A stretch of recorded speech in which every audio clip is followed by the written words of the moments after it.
Nous sommes devant une section de la lettre de Paul aux Galates qui traite surtout ce qu'on appelle la sanctification. Nous savons que le thème central de la lettre, c'est la justification par la foi.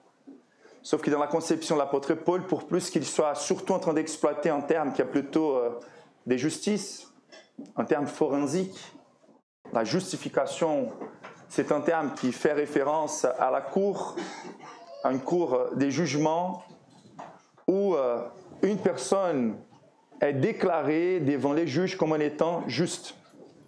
Cette déclaration, elle peut faire référence à la nature de sa justice. Une personne qui était possiblement injustement accusée, ce qui n'est pas le cas pour nous tous, pour la race humaine. Nous avons été justement accusés comme injustes, mais on a pu trouver cette déclaration de la part du juge. Vous êtes justifiés, c'est-à-dire vous avez été déclarés justes. Et donc Paul va expliquer quelle est la base de cette justification pour les chrétiens. Ce n'est pas une justice propre que nous aurions pu conquérir par notre observation de la loi, mais c'est surtout d'avoir placé notre foi, notre confiance, d'avoir embrassé comme représentant légal devant les tribunaux de Dieu celui qui Dieu lui-même a envoyé pour vivre la vie parfaite à notre place et par là pourvoir la justice qui nous manquons. Mais c'est lui aussi qui a souffert à la croix la punition juste de nos péchés et nos transgressions. La double dette, obéissance parfaite d'un côté et punition méritée, c'est le Christ qui pourvoit. Dans la plupart de la lettre, Paul insiste pour expliquer qu'aucune personne ne sera jamais déclarée juste devant Dieu si ce n'est que par la justice d'un autre, un seul, Christ, le Fils de Dieu, venu en chair. Ça, c'est la grande première portion de la lettre. Et ensuite, il passe à traiter une implication inséparable de cette œuvre des justifications. Ceux qui, par la foi, ont embrassé Christ comme représentant, et donc par la foi ont été déclarés justes, de manière juste, ce sont ceux qui non seulement se sont unis à Christ et à son œuvre, par une foi extérieure, par cette œuvre faite d'une fois pour toutes dans l'histoire, et ce sont ceux qui ont été unis à Christ de manière radicale par le Saint-Esprit, par une nouvelle naissance, qui les a fait naître de nouveau. Donc ils n'ont seulement été déclarés justes et adoptés légalement par Dieu, mais ils ont été faits justes, ils ont été rendus justes, ils ont été fait enfant de Dieu par une transformation intérieure. Donc Paul insiste que la compréhension plus large et totale de la justification n'est pas qu'une question légale, c'est une question d'une œuvre complète. Et la réalité, c'est que lorsque, au moment de la conversion, quelqu'un place sa foi en Christ, elle est en train de prendre conscience aussi qu'elle a été intérieurement, spirituellement, greffée en Christ, à la vie du Christ. Et bien sûr que les restes de la chair, donc cette justification par rapport à laquelle on a été rendu juste, on a été déjà totalement déclaré juste. Mais le fait qu'on a été rendu juste, ce n'est pas une œuvre encore complète. On a été rendu radicalement juste car on a été greffé à Christ, son esprit habite en nous. Et l'œuvre et le ministère principal du Saint-Esprit, c'est de nous faire progresser en sanctification. Donc, quand Paul évoque dans les versets 22 les fruits de l'esprit, il est plutôt en train d'aborder cet autre aspect de la foi. Pas les débuts de la foi, mais la maintenance de la foi, la continuité de la foi, les développements dans la foi. Et donc, le but de l'apôtre Paul ici, c'est de rappeler ce qui est un privilège exclusif des chrétiens. Ils ont la capacité de manifester les fruits de l'esprit. Ils sont en train de rappeler que ces personnes-là, qui ont vécu une espèce de déviation de la vraie foi, particulièrement dans leur comportement, ceux qui ont réchuté quelque part dans certains péchés, qui peuvent aller dans la direction essentielle des deux endroits. D'un côté, les péchés du légalisme, penser qu'après avoir été converti par la foi seule, je dois maintenir mon salut, je dois m'assurer que je ne vais pas perdre mon salut car je suis en train de performer par des rites et des œuvres religieuses, comme si la maintenance dans la foi dépendait de notre obéissance, de notre observation religieuse. Et l'autre côté du péché, c'est ceux qui sont plutôt convaincus du fait que Christ a tout payé.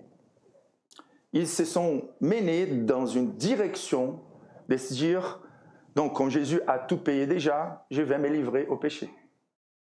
Donc ces deux comportements, attention, un qui cherche l'œuvre parfaite et complète du Christ comme une excuse pour tomber dans les péchés, sont plutôt en train de manifester une mauvaise compréhension de la vraie foi, sont en train d'agir contrairement à leur nouvelle nature s'ils sont nés de nouveau, et donc ils sont plutôt en train de manifester des évidences du fait qu'ils ne sont possiblement pas convertis.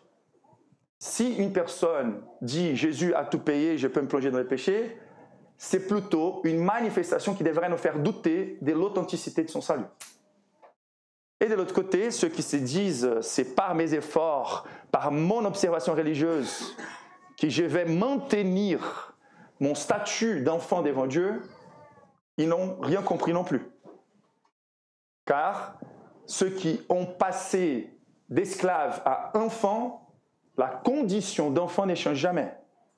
Donc la grande question de l'apôtre Paul, quand on est en train de considérer la permanence dans la foi, la sanctification, la progression de la foi, ce n'est pas une question conditionnelle par rapport à ce que nous pourrions faire, mais c'est une question d'observation, d'évidence d'une nouvelle naissance. Donc là, il est en train de parler du fruit de l'esprit dans un contexte où il cherche à redresser les comportements des Galates. Et Paul, il est convaincu que lorsqu'il avait prêché à cette église, le Saint-Esprit a scellé la conversion de ces personnes en faisant habitation dans leur vie. Et eux qui n'avaient aucun arrière-plan religieux juif ont manifesté des changements de vie tellement incroyables où leur vie était évidemment reconnue, la nouvelle vie, comme une vie progressivement et évidemment plus similaire à la vie du Christ. Chaque fois plus différent de leur culture, de leur génération, et chaque fois plus similaire, particulièrement à Christ dans son caractère, par rapport à la manière dont ils s'aimaient, à la manière dont ils étaient patients les uns envers les autres, par rapport à la manière dont ils étaient fidèles au vrai évangile, par rapport à la manière dont ils ont passé d'une vie de débauche à une vie de tempérance. Et ce que Paul est en train de faire ici, c'est de rappeler quelle vie ils avaient avant leur conversion, quand il présente les œuvres de la chair au verset 19 et 20, 21. Et il dit, de telles choses, ceux qui commettent de telles choses n'hériteront point les royaumes de Dieu. C'est-à-dire, héritier, c'est la définition d'enfant. Ce n'est pas la définition de ceux qui pourraient conquérir les droits d'enfant. Vous êtes avec moi? Et donc, ce que Paul est en train de faire pour corriger les Galates de toutes mauvaises influences sous lesquelles ils étaient et des possibles péchés graves qu'ils avaient recommis, c'est de rappeler quelle est leur vraie nature, leur nouvelle nature. Il n'est pas en train de faire des coups de fouet, des menaces terrifiantes comme quoi ils allaient perdre leur salut. Il est plutôt en train de faire un rappel. Rappelez-vous de ce que vous êtes depuis votre conversion en Christ. Rappelez-vous de quelle influence est prédominante chez vous, donc le Saint-Esprit qui est prédominant chez les chrétiens. Rappelez-vous de quelle est votre volonté la plus profonde, celle qui est la seule capable de vous satisfaire vraiment, c'est-à-dire faire la volonté de Dieu, c'est sanctifier. Et donc la sanctification, selon la présentation de l'apôtre Paul, c'est une conséquence naturelle de la vraie conversion. C'est la volonté, donc c'est une sanctification volontaire de la part du chrétien. C'est un fruit, attention, organique et spirituel. Si nous sommes nés de nouveau et le Saint-Esprit habite en nous, inévitablement notre volonté va dans la direction du Saint-Esprit et inévitablement nous manifesterons progressivement le Saint-Esprit. Et même si, dans un moment d'oscillation dans la foi, nous pouvons nous dévier, moins manifester les fruits, c'est intéressant aussi. Une évidence des vraies conversions, c'est que lorsque les chrétiens sont exposés à une exhortation, à une discipline, à une correction, ils ne chercheraient pas à s'excuser, à se victimer. Ils chercheraient plutôt à accueillir la correction pour pouvoir à nouveau, attention, manifester les fruits de l'esprit. Donc ce n'est pas pour pouvoir à nouveau chercher une expérience radicale des conversions, des transformations pour produire les fruits de l'esprit. C'est de se rappeler que le Saint-Esprit est en lui, avec toutes les puissances nécessaires pour manifester tout simplement les fruits en tant qu'enfant de Dieu. C'est pas pour chercher à redevenir l'enfant de Dieu. C'est pas pour revenir au début de la course, comme l'apôtre Paul dit. C'est de se relever de là où on est tombé et de revenir en vie des manifestations du fruit. Vous êtes avec moi? C'est ça l'objectif de Paul ici lorsqu'il rappelle aux Galates ce qui sont les œuvres de la chair qui marquaient leur vie dans le passé. Cette différence, à la fin du verset 21, il dit « Ces personnes n'hériteront point les royaume de Dieu, mais si vous êtes, et comme vous êtes, nés de l'Esprit, verset 22, les fruits de l'Esprit, c'est l'amour, la joie, la patience, la bonté, la bénignité, la fidélité, la douceur, la tempérance. La loi n'est pas contre ces choses. » Donc ici, nous ne sommes pas devant des conditions, nous sommes devant une exhortation à se redresser, une exhortation à manifester les fruits de l'esprit. Voilà pourquoi le verset 16, c'est un impératif. Attention, il n'est pas en train de dire ici, allez faire des campagnes, des prières jusqu'à ce que ces péchés qui est devenu votre péché d'habitude aujourd'hui soient disparus de votre vie par un miracle du Saint-Esprit. Et le Saint-Esprit, il peut les faire de cette manière par un réveil personnel. La prière est un des moyens par lesquels nous allons chercher à manifester les fruits de l'esprit. Okay? Par contre, ici, c'est plutôt un impératif. Pour ceux en qui le Saint-Esprit habite déjà, il y a déjà la capacité de changer de vie et de manifester les fruits. Si nous sommes redevenus à une condition, nous sommes tellement mêlés par un péché, si c'est très difficile de surmonter, c'est car, chapitre 6 va nous dire ça, on s'est permis d'aller trop loin. On a agi tellement à contre-nature. On a plutôt cultivé les œuvres de la chair. Donc, attention, une branche qui était morte et qui est greffée à Christ a encore les restes de la chair qui essayent de nous pousser envers les péchés, mais nous avons une volonté nouvelle prédominante envers la volonté du Saint-Esprit.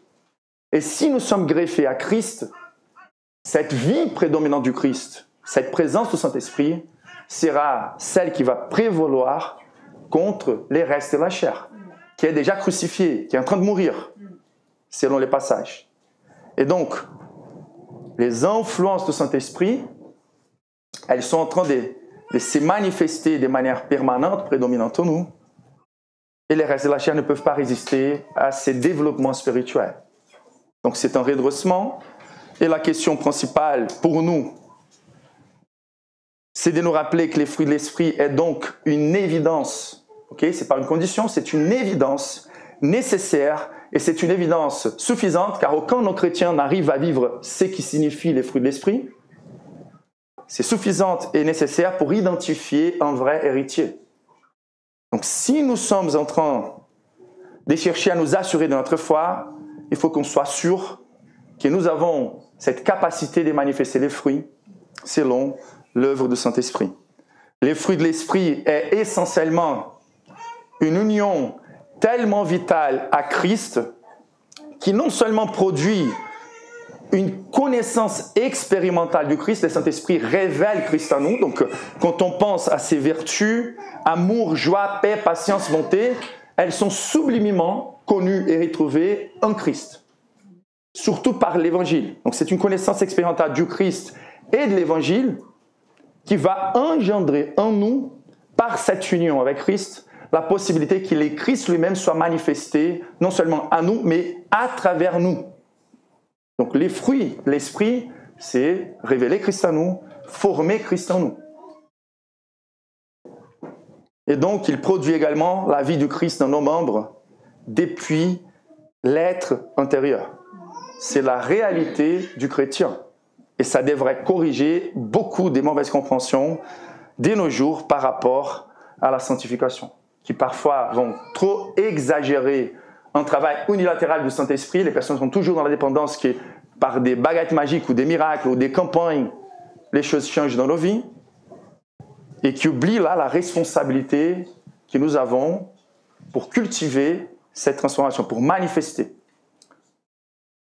Certains vont exagérer aussi l'emphase sur la puissance des restes de la chair et vont donner aux chrétiens l'excuse pour se dire « Ah, c'est à cause de la manière dont j'ai été élevé » ou « C'est à cause de ma culture » ou voilà, c'est une maladie, je suis addictique de cette pratique, etc. Pornographie, c'est pas quoi. Et la réalité, c'est que selon la perspective biblique, les œuvres de la chair sont appelées péché et pas maladie. Et les chrétiens ont toujours, de son côté, de leur côté, la présence du Tout-Puissant, troisième personne de la Trinité, Saint-Esprit, qui pourvoit toujours non seulement la manière d'échapper à la tentation, mais tout ce dont on a besoin de persévérer et progresser dans la sanctification. Donc c'est plutôt une question des résolutions, des responsabilités, des diligences. Et donc, cette vérité pour nous, c'est que les fruits de l'esprit est l'évidence nécessaire et suffisante pour tout vrai chrétien, pour tout vrai héritier des dieux. Et on a posé cette question, qui est la question centrale pour nous, selon ces passages, comment maximiser la manifestation de ces fruits? Si on est dans une période infructifère, comment nous redresser? Si on est déjà dans une position plutôt favorable, comment agrandir la manifestation de ces fruits? Comment plus fructifier? Et donc, on a deux grandes réponses à cette question. La première, c'est nous devons connaître la nature et les fonctionnements généraux de cette fructification. Et la deuxième, c'est on doit connaître chacune des facettes particulières du fruit de l'esprit. Les fruits de l'esprit, c'est dans les singuliers, mais plusieurs facettes sont présentées. Amour, joie, paix, patience, bonté, etc. Et donc, il faut être conscient de bien comprendre quelle est la signification exacte de cet amour, cette signification pleine, spirituelle, liée à l'évangile, de cette joie, paix, c'est qui nous feront plus tard par la suite. Mais pour l'instant, pour qu'on puisse bien comprendre de quelle manière ces fruits à cultiver, de quelle manière le Saint-Esprit exerce son influence sur les chrétiens, de quelle manière nous pouvons maximiser ces fruits, il faut comprendre de quelle nature est ces fruits. Nous avons déjà considéré plusieurs aspects. On a considéré que les fruits de l'esprit est organique, donc à nouveau, c'est quelque chose qui découle naturellement de la nouvelle nature par cette union au Saint-Esprit en nous. Donc c'est le Saint-Esprit qui produit naturellement ces fruits. C'est notre nouvelle nature qui produit naturellement ces fruits. C'est aussi spirituel, c'est-à-dire les fruits, c'est les fruits de l'esprit. Donc les personnes ne peuvent pas produire ces choses d'elles-mêmes. Les non-chrétiens ne peuvent pas produire les types d'amour qui est mentionné ici. Ce n'est pas n'importe quel type d'amour. C'est un amour qui est l'amour que Dieu a révélé à nous, a manifesté à nous, surtout dans l'Évangile, et qui doit être reproduit. C'est un type d'amour qu'aucun non-chrétien n'arrive pas à produire. La même chose par rapport à la patience et toutes les autres facettes de ces fruits. Il est spirituel. Il est aussi indivisible. Donc là, on est plutôt en train de considérer la manifestation des plusieurs facettes inséparables qui doivent toujours se manifester toutes au même temps. C'est plutôt la manifestation du Christ en nous. C'est plutôt une personne qui est ici mentionnée par les facettes de ses fruits. C'est plutôt un caractère spirituel, tout comme les béatitudes. Donc la réalité ici, c'est indivisible. C'est plutôt l'intégrité ou l'intégralité d'un caractère qui se manifeste. Il est aussi permanent. Donc, comme le Saint-Esprit, dans toute la lettre des Galates, nous est présenté comme l'essence suprême de la Nouvelle Alliance, donc le fait que Christ a fait tout ce dont était nécessaire à faire pour pouvoir, à la Pentecôte, déverser son esprit dans tous les vrais chrétiens, tous les vrais chrétiens sont habitation du Saint-Esprit, et le Saint-Esprit est appelé comme les gages de notre héritage. Il est appelé les prémices, c'est-à-dire c'est une manière de Dieu de sceller et confirmer d'une fois pour toutes et pour toujours que cette sémence qui ne peut pas flétrir est responsable non seulement pour engendrer la foi en nous, mais pour maintenir la foi en la conduisant par son ministère central, Saint-Esprit. Il n'est pas plus saint que Dieu ou que les fils, mais pourquoi il est appelé Saint-Esprit? Car son ministère principal, c'est de nous sanctifier. Ce n'est pas, pour plus que ça fasse partie aussi de son œuvre, distribuer les dons, mais c'est surtout nous sanctifier. Les fruits, comme a dit Lloyd Jones, les dons, même Satan peut faire semblant, peut produire de manière artificielle. Par contre, les fruits, personne ne peut faire les contrefaçons. C'est le Saint-Esprit qui produit. Et donc ici, c'est important. Il est présenté comme celui qui fait une œuvre permanente, celui qui opère en nous les vouloir et les faire, celui qui nous garde, cette assurance qui ne peut pas confondre, qui ne peut pas flétrir, cette assurance vivante en nous. Et donc, il est permanent. Il nous assure que ça sera impossible qu'un vrai chrétien se perde pour toujours. Il peut traverser des moments de déviation, mais le Saint-Esprit va les corriger, va les redresser. Plus tôt, plus tard, il reviendra à manifester les fruits. Mais le fait qu'il soit permanent n'annule pas l'effet qu'il soit aussi cultivable. Et c'est cet équilibre-là qui est très important à saisir, surtout dans nos jours. Car certains vont chercher à s'opposer avec une très mauvaise compréhension de ce qui représente la théologie réformée ou les calvinismes. Ils pensent que la théologie réformée met une emphase unilatérale dans la souveraineté des dieux dans les saluts. Ce n'est pas le cas. La théologie réformée, elle est plutôt en train de ne pas oser devenir très philosophique ou arrogant dans sa compréhension de la Bible. Je ne peux pas croire seulement aux vérités bibliques où je peux tout comprendre ou tout expliquer. Si quelques vérités sont présentées de manière très claire, explicite dans la Bible, et qu'elles aient l'apparence des contradictions, ou qu'elles présentent une impossibilité des compréhensions exhaustives de ma part de comment ces choses peuvent marcher de manière en parallèle. Un chrétien va se dire, la Bible est la parole de Dieu. C'est clair, dans la Bible, je ne peux pas nier. Je ne peux pas déchirer certains passages des Écritures. Donc Dieu, dans sa souveraineté, par sa grâce, nous rappelle et le Saint-Esprit va assurer la persévérance de tous les saints, que c'est lui qui opère les vouloir et les faire, mais dans les mêmes passages où ça dit qu'il opère les vouloir et les faire, la Bible nous exhorte qu'il faut développer notre foi avec crainte. Qu'il nous faut s'aimer pour l'esprit et non pour la chair. Que chacun va récolter ce qu'il a sémé. Et donc la Bible nous enseigne de manière très claire que Dieu agit de manière souveraine, mais la manière dont Dieu agit souverainement ne supprime pas, ne nie pas, mais utilise comme moyen secondaire pour accomplir ses décrets la réalité de la responsabilité humaine. Le Saint-Esprit a opéré la volonté en nous, la nouvelle naissance. Quel est le vrai chrétien qui ne peut pas dire que c'est sa volonté de se sanctifier? C'est ma volonté de me sanctifier. Quelqu'un qui en est né. Par contre, le Saint-Esprit est celui qui assure que cette nouvelle volonté a été produite par lui-même, par Dieu même, et qu'elle sera maintenue et renouvelée par le Saint-Esprit lui-même. Et donc, la réalité, c'est que les causes secondaires, pour donner une illustration, si Dieu, par exemple, a décrété qu'une personne allait prospérer de manière juste, il a décrété que quelqu'un serait riche, par exemple. Dieu avait décrété aussi que cette personne serait une personne préoccupée, diligente, à travailler de manière honnête, à être diligent, à étudier, à passer des bonnes formations. à s'efforcer pour produire les bonnes choses.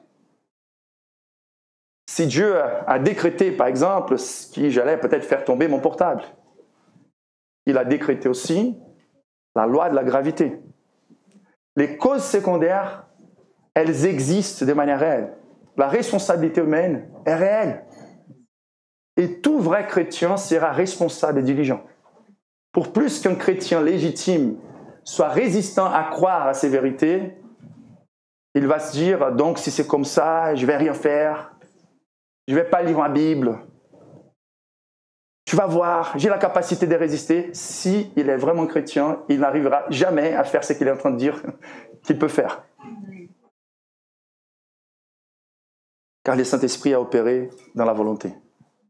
Le Saint-Esprit a transformé notre nature. Nous sommes ceux qui voulons nous sanctifier. Nous sommes ceux qui voulons lire la Bible. Et pour plus que la chair, parfois, prenne l'avance, nous savons que cela nous attriste. Nous savons que le Saint-Esprit nous gêne. Nous savons que plus tôt ou plus tard, nous allons reprendre nos bonnes disciplines. Et donc, la permanence du Saint-Esprit n'annule pas les faits que nous devons cultiver.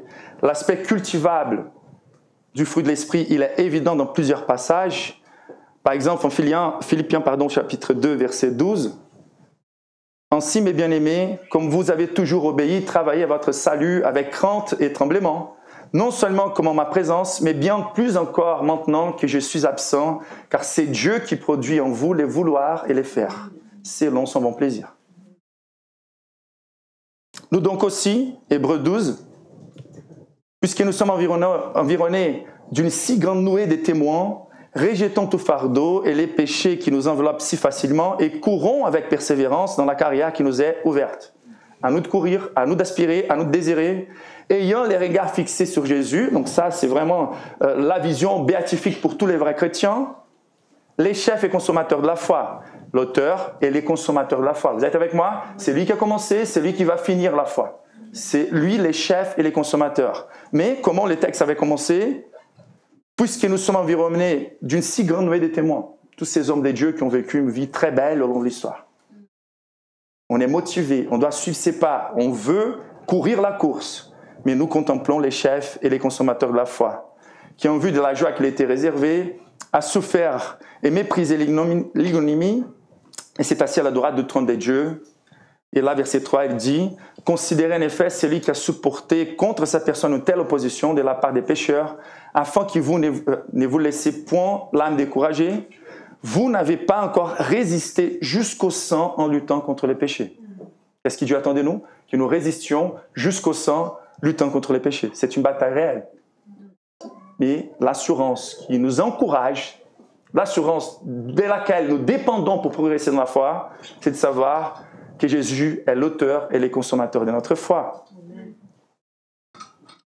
La même chose, Paul va révéler, chapitre 3, lorsqu'il dira, à partir du verset 9, pour gagner un peu du temps, Paul va dire que son ambition, c'était de se retrouver en Christ, de se trouver en Christ, au verset 9, non avec ma justice, celle qui vient de la loi, mais avec celle qui s'obtient par la foi en Christ. Donc c'est une justice obtenue par la foi, mais ici, il n'est pas en train de parler d'une justice tout simplement déclaratoire ou légale, d'une justice qui devient notre sanctification.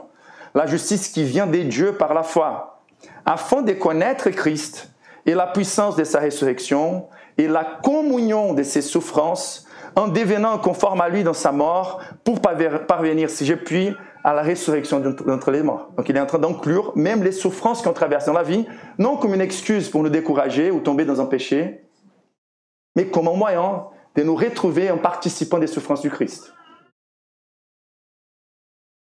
J'ai cassé récemment maman, c'était rien comparé à ce que Christ a souffert. Mais en regardant cette cicatrice et les douleurs que j'ai ressenties ici, ça m'a fait beaucoup penser à la croix du Calvaire.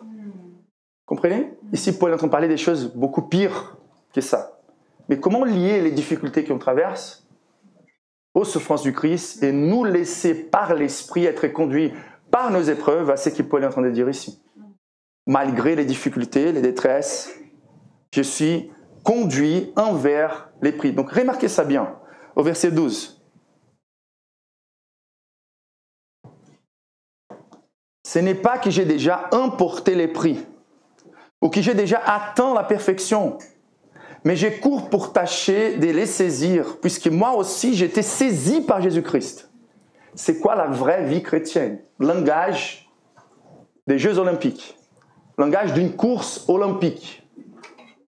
Paul, très intéressé au sport. Et ici, il est en train de comparer sa vie spirituelle à Christ. C'est ce qui devrait déterminer la joie de tous les chrétiens. Pourquoi nous ne sommes pas plus heureux? C'est car on a perdu de vue ce qui est les prix pour nous. Et on est en train de se concentrer sur les distractions de cette course. Donc, ce n'est pas que j'ai déjà emporté les prix ou que j'ai déjà atteint la perfection. Attention, mais je cours pour tâcher de les saisir. Puisque moi aussi, j'ai été saisi par Jésus-Christ. Qui est le vrai chrétien? C'est lui qui a été saisi par Jésus-Christ. Le chapitre commence avec Paul qui parle de tout son curriculum avant sa conversion. Combien il avait plein d'étoiles dans sa vie, il était orgueilleux, il était l'un des principaux dans sa tribu, dans son métier. Et là, il dit, lorsque Christ est apparu pour moi, toutes les étoiles ont perdu complètement leur bris. Je les ai considérées comme de la boue, comparé à Christ, à la connaissance de Christ.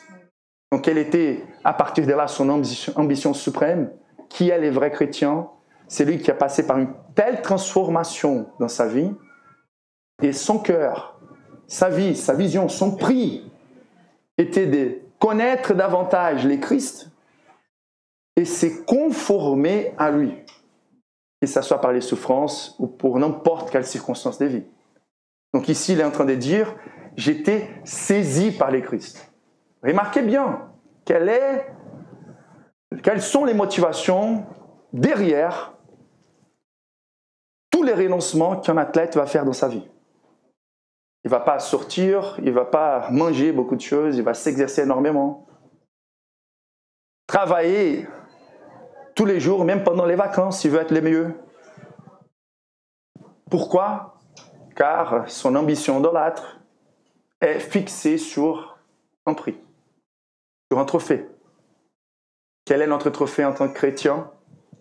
Tous, on a été saisis par cette sainte ambition. Être retrouvé en lui. Porter les fruits de l'esprit. Manifester sa vie en moi. Vous comprenez? Et donc là, comment nous comprenons la souveraineté de Dieu? C'est Dieu, dans sa grâce souveraine, qui a révélé les Christ en nous d'une telle manière au moment de notre conversion, que d'une fois pour toutes, on a été marqué par cette rencontre. Et notre ambition fondamentale, profonde, essentielle, c'est être lié à Christ, lui plaire, être comme lui, qu'il soit manifesté en moi, voilà mon prix. C'est ça la réalité de nous tous quand on contemple ce qui nous attend la gloire. L'œuvre du Saint-Esprit, c'est de nous conduire à une progression en sanctification dans cette vie. Et pour plus oscillante qu'elle puisse être dans nos vies, quand on arrivera à la gloire, notre plus grande joie, son plus grand objectif, c'est de nous faire comme les Christ. Nous serons comme lui. Vous êtes avec moi? Ça devrait être notre ambition. C'est la seule, attention, c'est la seule entreprise envers laquelle nous avons l'assurance totale des succès. Tous les autres projets de vos vies, vous n'auriez jamais l'assurance des réussites totales. Et c'est la chose qui est la plus capable de nous remplir, de nous satisfaire. Et donc ici, nous voyons de manière très claire que nous courons de manière responsable, diligente, c'est nous qui voulons le faire. En même temps, on le fait car on a été saisi par Dieu. Il y a plusieurs d'autres passages qui nous disent la même chose, les passages des Galates devant lesquels nous sommes. Vous avez été appelés à la liberté. Et ensuite, donc, rendez-vous, impératif, par la charité, serviteurs les uns des autres. Marchez selon l'esprit. Donc, beaucoup d'impératifs qui nous rappellent, pour plus que les fruits nous soient présentés comme un fruit, c'est un fruit que nous devons chercher à produire, à manifester, coopérer avec l'Esprit de Dieu. Et donc, les fruits de l'Esprit est cultivable. C'est de notre responsabilité, de notre diligence de l'accueillir. Nous avons déjà considéré la semaine dernière quelques aspects ou quelques manières de comment nous pouvons accueillir ou cultiver les fruits de l'Esprit, et nous allons voir quelques autres aujourd'hui. On a vu d'abord que nous devons développer une soumission consciente aux impératifs à accueillir et cultiver les influences du Saint-Esprit pour produire son fruit. Et là, c'est juste un rappel de toutes ces emphases sur les impératifs qu'on trouve dans ces passages et dans plusieurs autres passages. Si le Saint-Esprit est l'Esprit de Dieu, il est notre Seigneur. Il n'est pas un otage qui est là pour sponsoriser nos plaisirs charnels, mettre le Saint-Esprit contre le mur, manipuler ses influences, ses puissances, penser que car on dit aux personnes de répéter certaines paroles ou phrases, le Saint-Esprit sera obligé à se manifester, ou déclarer ou décréter des choses pour qu'il fasse. Le Saint-Esprit est Seigneur. Et son intérêt principal n'est pas de sponsoriser notre idolâtrie, notre carnalité. Son intérêt principal, c'est de produire son fruit en nous. Et donc, à partir du moment que dans sa parole, nous voyons des impératifs, à nous de nous soumettre. Cherchez le Saint-Esprit, manifestez les fruits. Vous voulez être plutôt obéissant ou continuer à se victimiser en disant « Mais Saint-Esprit, la vie est tellement difficile, j'ai tellement de tâches à accomplir. » Marchez dans l'Esprit et vous n'accomplirez point les œuvres de la chair. C'est là la source, l'objectif, l'obéissance. Ensuite, accueillir et cultiver les influences du Saint-Esprit, les influences immédiates et médiées. Donc là, on doit considérer bien sûr les influences immédiates du Saint-Esprit. Il est libre, il est souverain, il est une personne. Notre réaction aux abus et à la manière dont plusieurs mouvements charismatiques aujourd'hui sont en train de tordre la priorité de l'Esprit et la compréhension de son ministère ne doit pas nous pousser dans une direction contraire à point de supprimer ses influences sur nos vies. Et donc le Saint-Esprit, une personne libre, souveraine, il agit. Ça a été évoqué pendant les offrandes, les grands réveils qu'on a déjà traversés. Et donc, nous pouvons traverser des réveils personnels, collectifs, c'est ce qu'on appelle les bonnes saisons. Donc le Saint-Esprit, il est là en train d'agir toujours chez tous les chrétiens, mais il y a bien sûr certaines saisons dans la vie où tout semble être plus favorable. On sent comme on était plutôt soufflé par les vents de l'Esprit et d'être plus saint, de venir à l'église, de lire nos Bibles, ça devient beaucoup plus facile. D'être plus aimable, d'aimer plus les personnes, d'être plus fidèle, d'avoir plus de courage pour partager l'Évangile. Tout devient plus facile. Et pourquoi ? Car c'est comme si l'été explosait au milieu de l'hiver. Donc ça va catalyser, maximiser son opération ordinaire, si on peut dire comme ça. Mais il agit aussi de manière immédiate, même hors réveil. Il est toujours en train d'exercer ses influences chez tous les chrétiens de manière interne. Okay? On a parlé en fait de la manière dont il nous donne une envie de prier, et donc il illumine un texte biblique qu'on avait médité les matins, et il nous fait penser à une personne pour qui on doit prier ou partager un conseil, etc. Il est libre. Et nous devons être bien sûr très critérieux à la manière dont on va interpréter ces choses. Nous n'avons pas l'inhérence apostolique. Et nous ne devons jamais dire aux personnes, voici ce qui dit l'Éternel, sinon on serait obligé de prendre la Bible et rajouter ce que vous dites à la parole de Dieu. Vous êtes en train de réclamer une autorité, une inspiration que vous n'avez pas dans le Nouveau Testament, dans la Nouvelle Alliance. Ensuite, nous devons cultiver aussi ces influences par les moyens ordinaires. Et là, c'est la manière la plus certaine, la plus objective de nous rencontrer avec le Saint-Esprit dans les points de rencontre qu'il lui-même nous a établis, il nous a communiqués. Donc si nous sommes comme un arbre planté près d'un courant d'eau, on peut attendre parfois que le Saint-Esprit vienne avec ses pluies glorieuses des réveils et qu'il pourvoie ses réveils sur nos vies. Mais étant les courants d'eau lui-même, le Saint-Esprit, nous devons non seulement attendre qu'il vienne descendre sur nous, mais nous devons aller aussi à sa rencontre. Et aller à sa rencontre, c'est ce qui devrait dicter la vie ordinaire de tout chrétien. Et ce qu'on appelle les points de rencontre, ce sont les moyens de grâce que le Saint-Esprit nous a donnés. Donc notamment sa parole, la prière, les ordonnances, la communion des saints.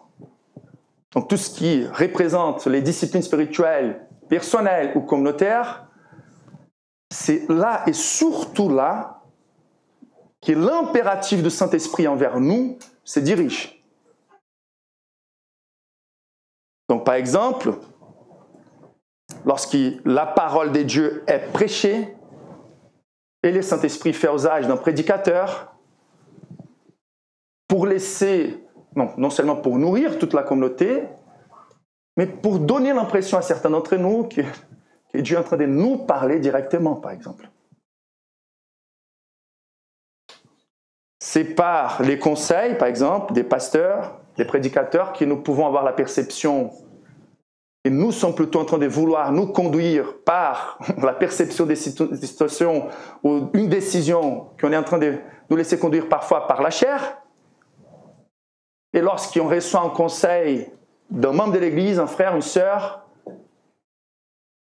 et que le Saint-Esprit confirme dans nos cœurs en disant « Tu sais très bien que moi je suis en train de te pousser dans cette direction, ça fait longtemps, et tu es en train de résister. Tu veux faire selon ta chair. » Et Dieu va faire usage de tous les membres de l'Église, la communion des saints, la multitude des conseillers, pour confirmer sa direction dans nos vies. Toujours biblique. Nos moments de prière, et personnels et communautaires, car nous n'avons que le Nouveau Testament pour nous donner les vrais paramètres des chrétiens. Nous ne pouvons pas nous baser sur la faiblesse peut-être des églises de notre génération pour nous dire avec quelle fréquence on devrait prier ou quelle est l'importance d'une réunion de prière communautaire. On va vers la Bible nous montre. Voici ce qu'est un chrétien. Voici ce qu'est une communauté. Regardez avec quelle fréquence ils se rassemblent, avec quelle fréquence ils prient ensemble. Regardez l'importance et comment attendez-vous mener une vie équilibrée dans vos vies, manifester les fruits de l'esprit, amour, joie, paix, patience, bonté, bénignité, si vous n'avez pas à jour les endroits où le Saint-Esprit a fixé comme point de rencontre pour cultiver les fruits en vous.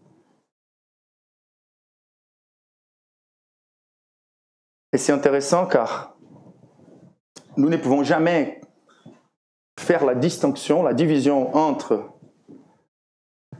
les réveils que Dieu produit et ce que le Saint-Esprit produit en nous de manière ordinaire. Qu'est-ce que je veux dire par là? On ne doit jamais faire une distinction entre la manière dont le Saint-Esprit travaille par les moyens ordinaires et ce qu'il travaille quand il descend par un réveil. C'est-à-dire, quelqu'un définit les réveils comme en étant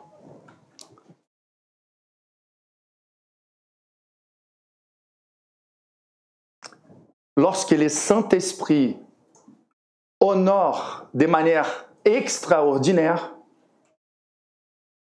ses moyens ordinaires. Donc bien sûr qu'il y a eu des moments dans l'histoire où le réveil est arrivé de manière soudaine, malgré la condition spirituelle ténébreuse du peuple.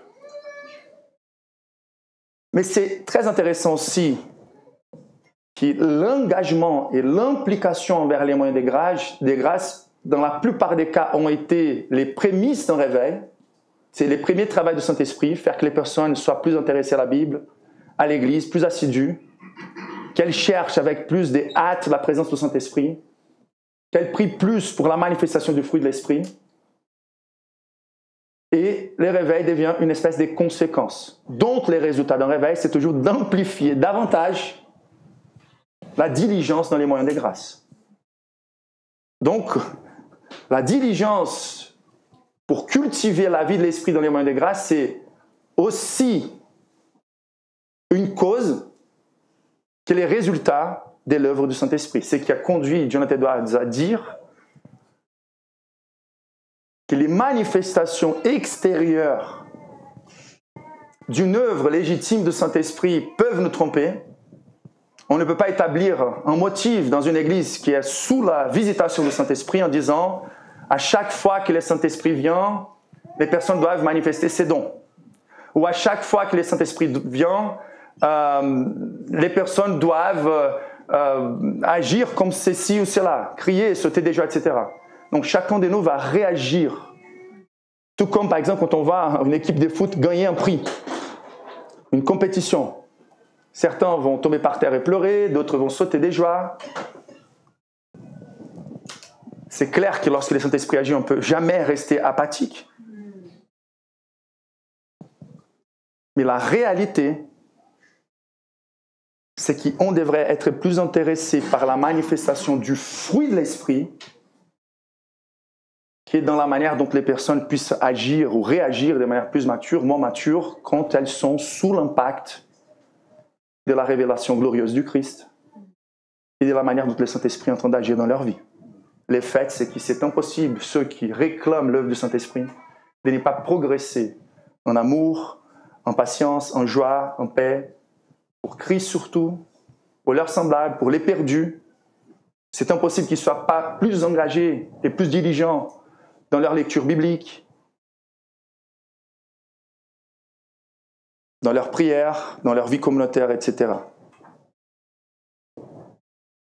Et donc, nous devrions exercer ou nous exercer dans les moyens des grâces, à nouveau, parole, prière, église, comme en étant notre jardin sacré, et de manière très ordinaire, faire cet exercice sacré en attendant et en désirant et en cherchant que le Saint-Esprit puisse honorer cet usage de manière glorieuse et surnaturelle. On doit chercher un réveil, car les réveils, à la fin des comptes, n'est que l'intensification de l'œuvre du Saint-Esprit pour produire les fruits du Saint-Esprit en nous, pour révéler Christ en nous et pour former Christ en nous. Le Saint-Esprit viendra et vous fera témoin, mes témoins.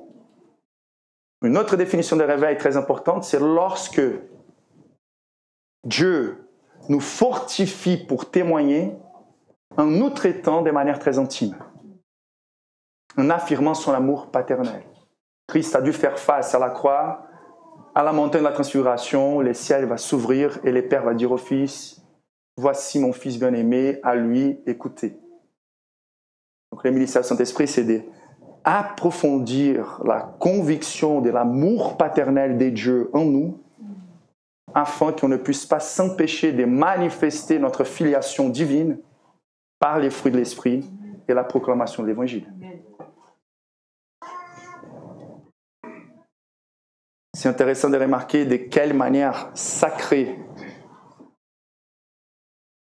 les meilleures générations des chrétiens ont toujours protégé les moyens de grâce. Récemment, en 2009, il y a eu une recherche qui a été faite et qui faisait une étude, elle a fait une étude avec 40 000 personnes entre 8 et 80 ans. Et c'était un rapport entre la fréquence des lectures bibliques pendant la semaine et la transformation des vies des chrétiens. L'impact de la lecture biblique, c'est intéressant car les personnes qui pratiquaient la lecture biblique jusqu'à 3 fois par semaine, il n'y avait pas beaucoup d'impact. Presque aucun impact, très peu d'impact dans leur vie. Mais à partir du moment où ils lisaient au moins 4 fois par semaine, regardez bien, les changements significatifs. Les sentiments de solitude étaient réduits à 30%. Prenez vos heures de psychanalyse et consacrez à la lecture biblique et vous allez voir les résultats. Problème des colères diminué de 32%. Consommation excessive d'alcool réduite en 42%. Relations amères diminuées de 40%. Tendance sexuelle hors mariage réduite de 68%. Sentiment de stagnation dans la vie spirituelle diminué de 60%. Vision de la Bible comme essentielle à la vie augmentée de 60%. Partage de la foi avec l'autrui augmenté 1228%. Discipulat des autres, c'est votre responsabilité de faire des disciples. C'est la responsabilité des pasteurs de vous équiper, c'est votre responsabilité de faire des disciples. Discipulat augmenté de 1231%. Mémorisation des Écritures, 407%. Quelle est la leçon ici? Les moyens ordinaires des grâces. Quelqu'un a déjà défini. Lloyd Jones lui-même, il disait, pendant tout son ministère, il aspirait, il cherchait un réveil. Et car il a ciblé très haut, par les moyens ordinaires, par la diligence dans sa vie de piété, il a pu ne pas vivre en réveil. Pour certains, il a vécu en réveil, car c'était incroyable sa prédication et la manière dont son Église a grandi dans une génération à Londres très sceptique. Mais pour plus qu'il n'est pas considéré qu'il avait vécu en réveil, déjà son ministère était extraordinaire. Quelqu'un a dit, si on prend un verre et qu'on essaye de remplir ces verres dans une chute d'eau, quand on enlève les verres, on a l'impression que l'eau est rentrée à la sortie, mais elle n'est pas restée.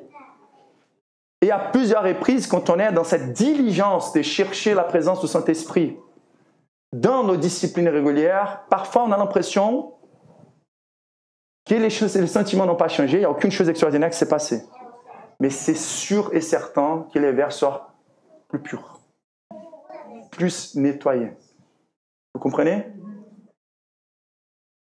Et donc c'est très important de considérer, quand on pense par exemple à la vie des puritains, la discipline, ils faisaient leur travail pour la gloire de Dieu. Mais tous les jours de la semaine, les matins, ils priaient avec leur famille. Tous les jours de la semaine, après les dîners, ils avaient un petit culte familial qui pouvait ne pas trop se prolonger. Généralement, il y avait un jour au milieu de la semaine où les cultes étaient un peu plus ordonnés, les cultes familiales. Les samedis, quand ils arrivaient proche du soir, ils commençaient à se préparer pour les dimanches, pour réfléchir dans la prédication, les chants qui seront chantés, pour préparer l'âme afin de maximiser ce qu'ils allaient vivre. Les dimanches, c'était les jours de leur festin. Ils se levaient tôt avec leurs enfants, préparaient leurs enfants pour les cultes. Ensuite, il y avait les moments de communion entre l'église, frères et sœurs, discussions spirituelles. Il y avait les cultes du soir. Et après les cultes du soir, catéchisme avec les enfants et révision du sermon. Un membre, comment? C'était pas que les puritains pasteurs. Ces travailleurs qui travaillaient parfois dur dans les champs, qui avaient une vie difficile, avec des horaires lourds. Eux qui, dans plusieurs cas, habitaient dans une seule chambre, avec toutes leurs familles et leurs enfants, et qui ne laissaient pas d'avoir plusieurs enfants à cause de la difficulté de la vie.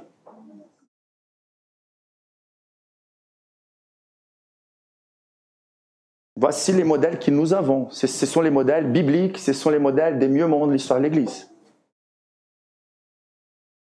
Je vous ai déjà présenté comment Luther il disait, les jours où je vois que j'ai plein de choses à faire, je me lève plus tôt pour prier davantage. On peut attester comment, en considérant les œuvres de la chair, on a fait des séries ici. Et c'est glorieux car j'ai eu pas mal de retours des personnes en disant à chaque fois comment leur vie a été améliorée dans une ère ou autre. Gloire à Dieu. Donc là, on atteste que les moyens de grâce, Dieu utilise même par la prédication pour les changements des vies.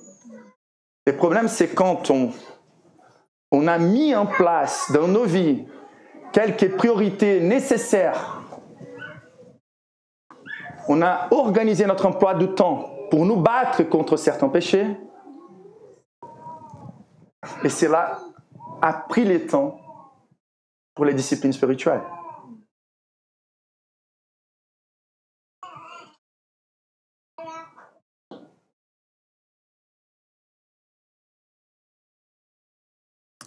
Les points des rencontres que Dieu a fixés pour nous.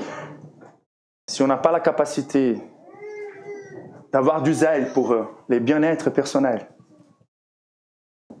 on a l'impression qu'il faut qu'on ait notre temps personnel, notre temps privé, notre temps de repos pour pouvoir mieux agir comme chrétien dans la société. J'aimerais que vous montrez dans la Bible cette réalité dans la vie des chrétiens qui ont les plus manifesté la vie du Christ, les fruits de l'esprit. Car ils n'ont pas été forgés que par les bonnes saisons, que par la vie paisible. Quand on se dit j'ai besoin de me reposer au lieu d'aller dans la réunion de prière, je ne trouve plus le temps de prier ou lire la Bible avec mes enfants. on a raté l'emploi des temps que Dieu a fixé pour nous. On va prioriser et préserver de manière sacrée la diligence dans les moyens de grâce et vous allez gagner du temps. Et je vous dirais même, gagner de la santé, préserver votre argent même. Et là, ça m'étonne, mais malheureusement, ça fait partie de notre génération et c'est probable que ça fasse partie de la vie des chrétiens aussi, ce qui ne devrait pas être le cas. Consommation des psychotropes, exagération dans les divertissements, addiction d'Internet, pas forcément immoralité, distraction, idolâtrie pour nous amuser jusqu'à la mort. En pensant que nous avons besoin de ces choses pour soulager la difficulté de la vie. Dans le monde, vous auriez de l'affliction. Dieu n'a jamais promis un pyjama après la conversion. C'est une armure. Et la promesse et la certitude, c'est les plus on respecte de manière sacrée l'usage des moyens des grâces, les plus l'ensemble de la vie.